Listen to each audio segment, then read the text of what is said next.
welcome to this another episode with me Ashi. Another interview. I think CMAT के result out हुआ है. Just अभी CT का भी result out हुआ है. But CMAT के result के बाद अगर हम बात करें तो there are so many colleges might be in your list. But when it comes to top colleges, hardly मेरे हिसाब से आपकी लिस्ट में 7-8 ही नाम होंगे और उनमें से एक नाम है GIMs Goa. And I think I'm not the right person to answer all the questions related to Jims Goa. That's why I have Anmol with me. So Anmol, first of all, I would like to introduce you to the aspirants. Please introduce yourself. Yeah, over to you.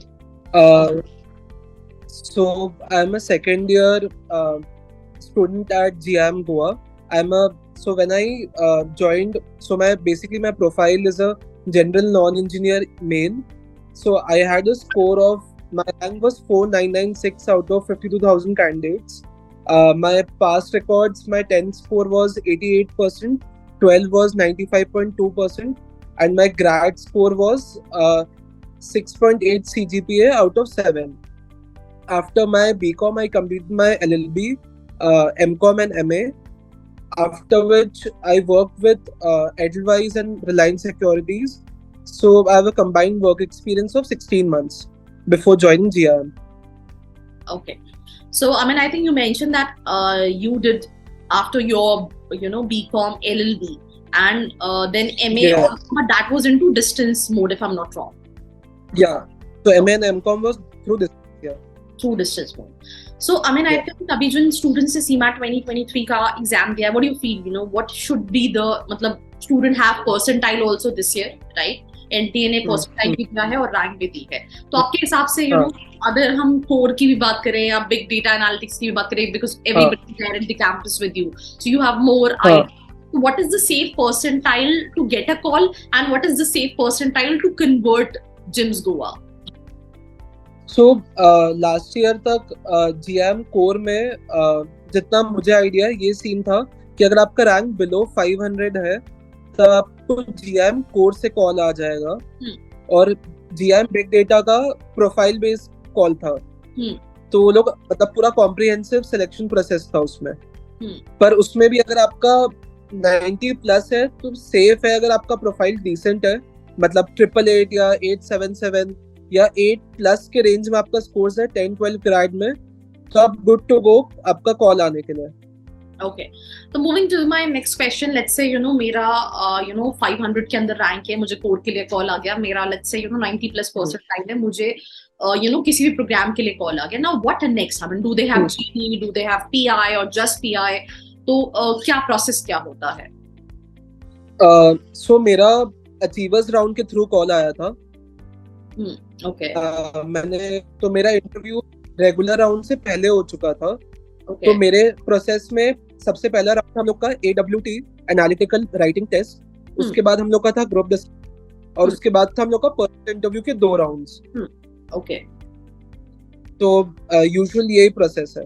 हाँ, तो अगर हम written analytic written test की बात करें तो what it is consist of, how somebody can prepare for it? इस साल सारा चीज ऑफलाइन हुआ है, मेरे समय सारा चीज ऑनलाइन था. तो AWT का हम लोग को एक फिक्स शेड्यूल्स मिल चुके थे और हम लोग को ऑन द स्पॉट टॉपिक मिला था जो पूरा प्रॉपर्ली मॉनिटर्ड था. और आपको उसमें 15 मिनट्स मिला था उस टॉपिक को. 2 मिनट्स आपको था रीडिंग टाइम और 15 मिनट्स था आपको रिटन टाइम. तो वो आपको 15 मिनट्स में आपको लिखना था उस टॉपिक के बारे में, अप्रॉक्स 300 वर्ड्स. Okay. और उसके बाद हम लोग का ग्रुप डिस्कशन राउंड था. उसके जस्ट इमीडिएटली बाद ही हम लोग ग्रुप डिस्कशन चालू हो गया था. तो ग्रुप डिस्कशन में हम लोग के पैनल में 8 लोग थे. हम लोग को ऑन द स्पॉट टॉपिक मिला था और हम लोग को सबको 5 में मिला था बोलने के लिए. तो जैसे आपका एक राउंड खत्म होता है और उसके बाद सब लोग ने बोल दिया, उसके बाद सब पर्सन को कंक्लूड करना था उस टॉपिक के बारे में. तो ये प्रोसेस था. उसके बाद हम लोग का पीआई स्टार्ट हुआ था फिर. Okay, cool. एंड आपने बोला कि यूजुअली सारे कॉलेजेस में एक पीआई राउंड होता है, but at gym you have 2 pi rounds, right? And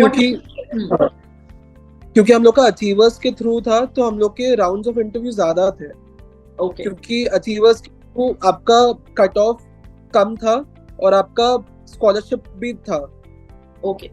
okay, अगर आप अचीवर्स के थ्रू सेलेक्ट हो जाते तो आपने अचीवर्स तो के इसलिए हम थ्रू लोग के अप्लाई राउंड किया में था using your CMAT score, if I am not wrong. या Okay, cool. So I think, when it comes to students जो prepare कर रहे हैं, when it comes to personal interview, वो किस तरह से, because अभी like they don't have much of time कि, it's a long process, right? तो किस तरह से वो prepare कर सकते हैं? What can be the questions, if somebody is fresher or somebody is experienced, what do you want to suggest to all of those aspirants? Yeah. तो starting मतलब या आप फ्रेशर हो या आपके पास वर्क एक्सपीरियंस हो, बेसिक एचआर हाइजीन क्वेश्चंस आपको प्रिपेयर करके रखना चाहिए. कैसे tell me something about yourself, why GIM Goa, आपके अदर कॉल्स क्या है, एमबीए, व्हाई एमबीए. तो ये आपके 4 क्वेश्चंस है जो आपको प्रॉपर्ली प्रिपेयर्ड आंसर्स के आपके पास होने चाहिए, क्योंकि इररेस्पेक्टिव आपका कोई भी इंटरव्यू ये 4 क्वेश्चन सब में कॉमन रहता है. और अगर आप फ्रेशर हो तो आपको लोग आपके पास्ट एकेडमिक्स पे मोस्टली क्वेश्चंस पूछते हैं कि मतलब आपका क्या बैकग्राउंड था और अब आपको एमबीए क्यों करना है, या अब आप वर्क एक्सपीरियंस लेके एमबीए क्यों नहीं करना चाहते हो. तो बेसिक आपके ये सारे क्वेश्चंस रहते हैं. और जिनके पास वर्क एक्सपीरियंस रहता है तो उन लोग मोस्टली चाहते हैं कि आपने वर्क एक्सपीरियंस में क्या सीखा है और आप एमबीए में आके क्या वैल्यू एडिशन कर सकते हो. Okay, so let's say, this is how you are able to make it to GIMS Goa when it comes to interview, when it comes to GD, when it comes to written test. Now, how was your journey? I mean, it's been more than a year, right? So how was your overall experience? How you'll summarize it? Initially बहुत hectic था, मतलब cope up करने में actually बहुत difficult हो रहा था, क्योंकि मैं नॉन टेक बैकग्राउंड से और हम लोग का कोर्स टेक्नो मैनेजरियल कोर्स था है. तो काफी डिफिकल्टी हुआ था, क्योंकि आप साइमल्टेनियसली बहुत सारी चीजें कर रहे हो. मतलब क्लासेस आपका 9 to 5 चल रहा है, उसके बाद आप कमिटीज में हो, प्लेसकॉम का प्रोसेस आपका साइमल्टेनियसली चलते रहता है, प्रिपरेशन स्टेज आने के बाद आपके 2 months बाद आपके समर इंटर्नशिप्स चालू हो जाता है. उसके अलावा आपका, जैसे मैं गोवा में था तो गोवा एक्सप्लोर भी करना ही था. तो ऑल इन वन मतलब अच्छा एक्सपीरियंस और काफी हेक्टिक एक्सपीरियंस था, जो इतने समय से नहीं मिल रहा था मुझे. Okay. Yeah, so I also have this question ki what is the total investment you made at GIMS Goa? And I mean, you yeah.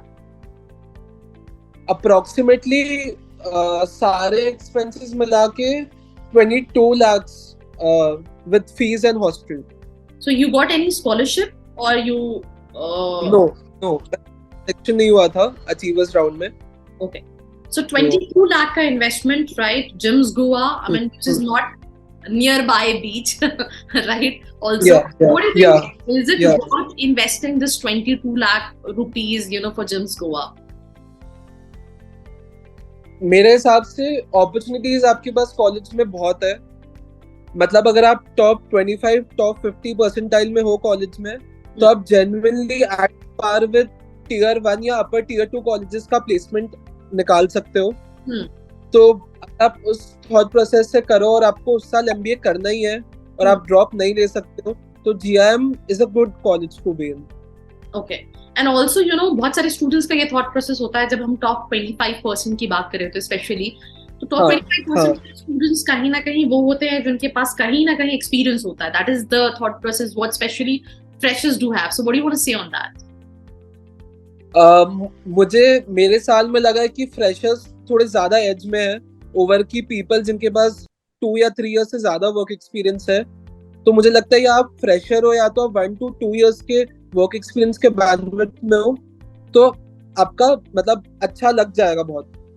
अगर आप रिसेंटली कॉलेज में एफर्ट्स ले रहे हो और प्रैक्टिस कर रहे हो, जितना पढ़ा रहे हैं, तो मतलब good to go.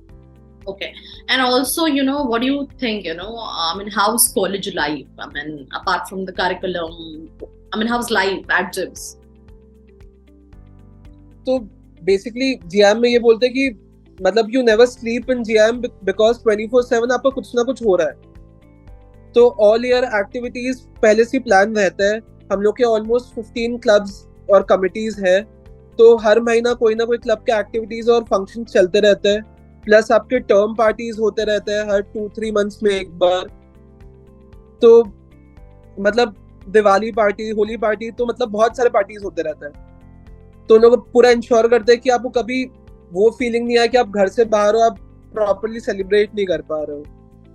Okay, cool. And I also want this question. वैसे तो obviously आप college से हो तो you have to whatever the figures are there on the website. So जो placements when it comes to all these colleges claim, either we talk about the median package, either we talk about the average package. What do you think? I mean, is it like absolutely right, or is there inflation when it comes to the packages? You replied with a smile. Should I? What should I say? 90% packages जो mention रहते हैं almost वही figures में रहते हैं, but slide inflation सारे colleges करते हैं. Okay, so one last question. What is the suggestion you want to give to all those students who might be aspiring for JIMS Goa or even other colleges through CMAT 2023? I think अगर आपको JBIMS नहीं मिल रहा है जो CMAT के through सबसे top college है, तो आई सपोज उसके बाद सबसे बेस्ट मेरे हिसाब से GIM ही कर रहा है. मतलब मैं बिग डेटा के बोल सकता हूँ, मुझे मालूम है कि प्लेसमेंट्स एक्चुअली बहुत अच्छे हो रहे हैं. तो और अभी टेक डेटा साइंस अभी is the field to be in right now. So मतलब अगर आपके पास ऑप्शन है तो आप जनरली आप ज्वाइन कर सकते हो. और मतलब बहुत फन है क्योंकि बहुत एक्सपीरियंसेस जो आपको फर्स्ट टाइम मिलेंगे और बहुत चीजें सीखने मिलेंगे जो आई सपोज आपको लाइफ में अभी तक नहीं सीखे हो आप, तो आप आराम से GIM गोवा ज्वाइन कर सकते हो. The best part of this interview was that smile when I asked the question about the inflation. Baki, I think, that's all about this session. Thank you so much, Anmol, for your time. It was lovely interacting with you. Thank you, Arshi. Thank you. Yeah, okay, thank you. I hope you liked this video. For more such videos, keep watching our channel. And do not forget to like, share and subscribe.